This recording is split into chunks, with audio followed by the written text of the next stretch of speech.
Hello, owls. Welcome back. Today, we travel to the year 2099. In the city of Neo-Veridia, people don't sell drugs. They don't sell gold. They sell themselves. They sell their best moments. The story follows a man named Jace. Jace was a memory dealer. He owned a small shop in a dark alleyway. The sign above his door just said, "Extractions." Inside the shop, the shelves were lined with glowing vials. Each vial contained a memory. One vial held the memory of a first kiss. Another held the memory of eating ice cream on a hot day. A third held the memory of winning a race. Rich people came to Jace's shop. They were bored. They had everything money could buy, but their lives were empty. They bought happy memories from the poor just to feel something real for a few minutes. Jace was good at his job. He was neutral. He didn't judge. He took the memory out of the seller's mind, put it in a vial, and gave them cash. The seller would forget the memory forever. They would forget the happiness, but they would have money to pay the rent. Jace thought he was tough. He thought he had no feelings left. Until the day she walked in. Her name was Ilara. She wore a coat that was too big for her, and her eyes were red from crying. "I need money," she said. "I need enough to get a ticket out of the city." Jace looked up from his desk. "Everyone needs money, Ilara. What are you selling?" Ilara hesitated.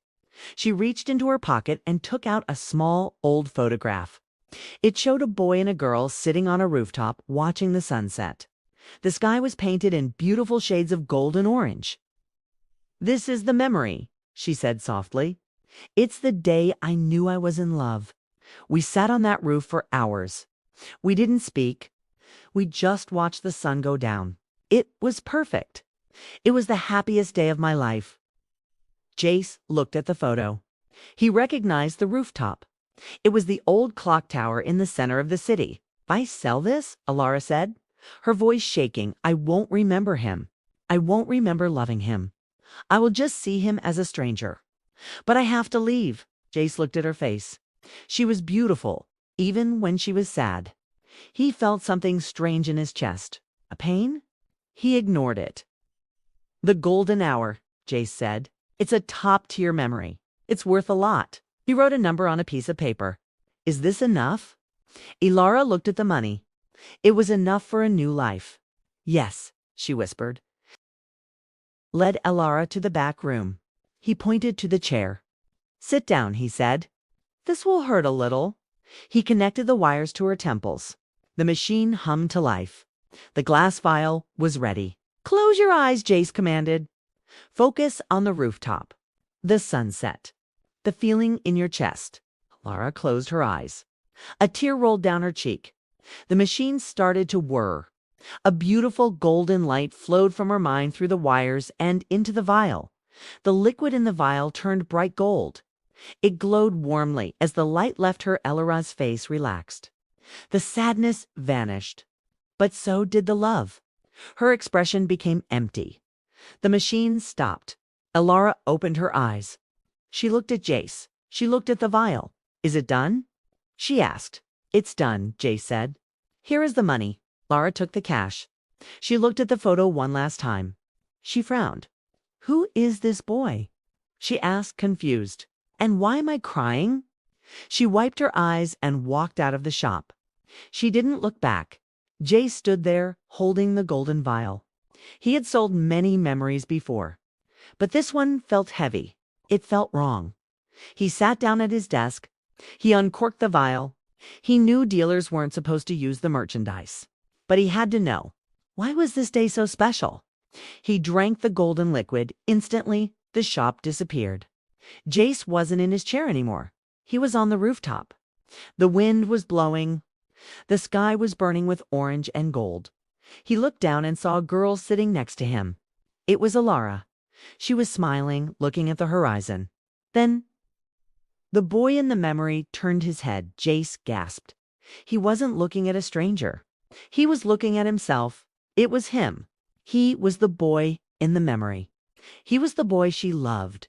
The memory crashed over him. He remembered the warmth of the sunset. He remembered how she smelled like rain. He remembered her hand touching his.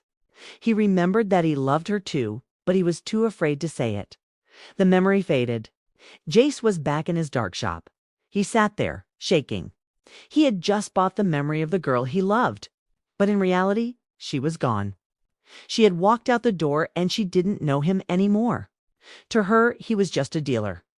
Jace looked at the empty vial. The memory was now inside his head. Suddenly, the bell rang. The door opened. A man walked in. He was wearing a suit made of real leather. He looked dangerous, Jace the man said. "I'm Mr. Vance. I heard you have a Tier 1 memory. The golden hour. I want to buy it."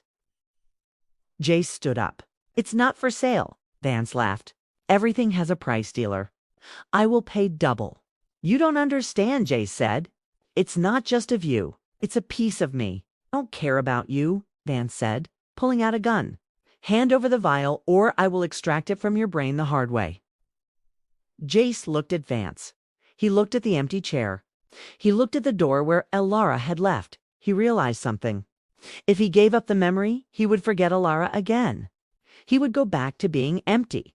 But if he kept it, he would be in danger. And she was already gone. She had the money. She was free. "No," Jace said. "You can't buy it. But you can have the money I made from it." Jace threw the bag of cash to Vance. Vance looked at the cash, confused. "Where's the memory?" "I sold it," Jace lied. "I already transferred it to a client." "It's gone." Vance hesitated, then grabbed the cash. "You're a fool, dealer. You sold the only thing that made you human." Vance left. Jace walked to the window. He looked out at the neon city. It was raining. He closed his eyes. He brought up the memory. He saw the golden sunset. He felt Elara's hand on his dot. He smiled. It hurt. It was painful. He knew she would never remember him. But he remembered. And in a world where you can buy and sell the past, keeping a memory was the only rebellion left.